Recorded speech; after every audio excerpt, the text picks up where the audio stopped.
All right, do you ever go back to Oakland? Yeah, of course. Is it crazy what's been going on there? Is that accurate? What you see on the news with all like the shops closing down and the looting? Yeah, it's just a whole different. I mean, they're just throwing in the towel on every retail store because of all the theft. Is it different than when you grew up there? It's very different than when I grew up.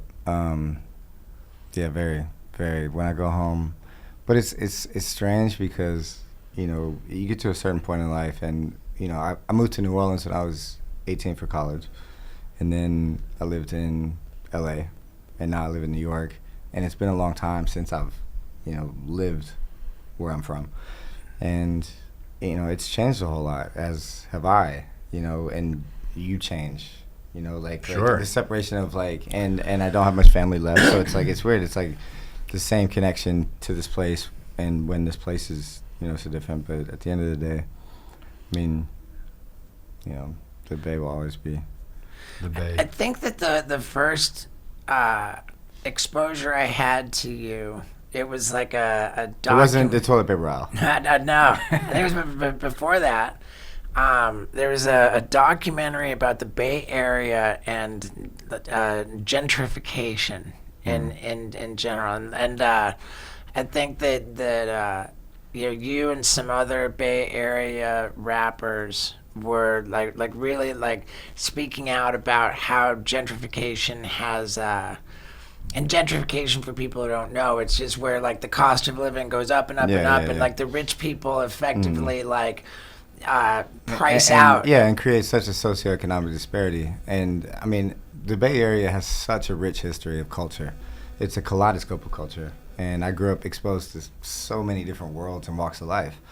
And particularly for me, I mean, my family, everyone's from the Bay Area.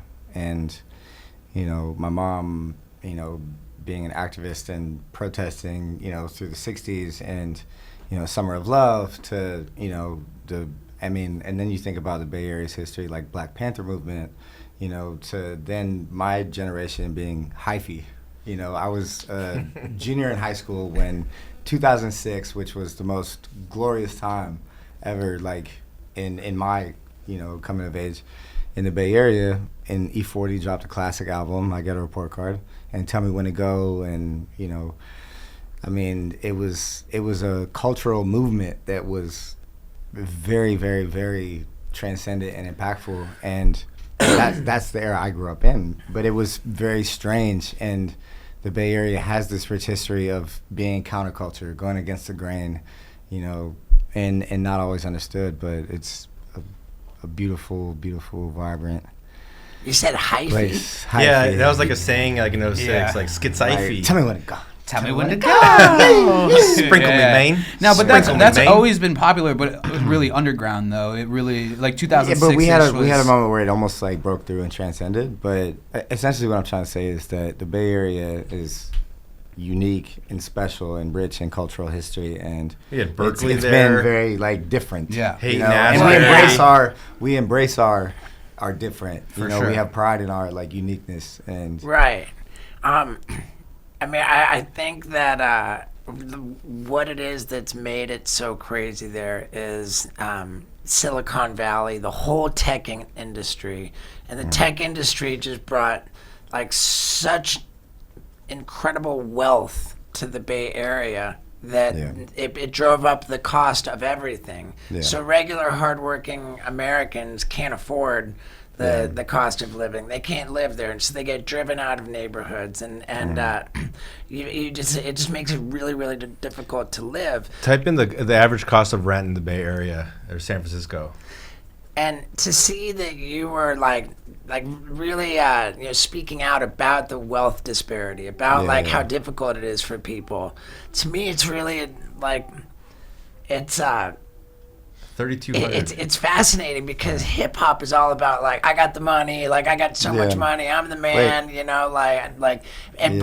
but then to be compassionate about and concerned about the disparity of wealth in hip hop, it's almost paradoxical almost, and I feel like that's something that I view you as is paradoxical in that way.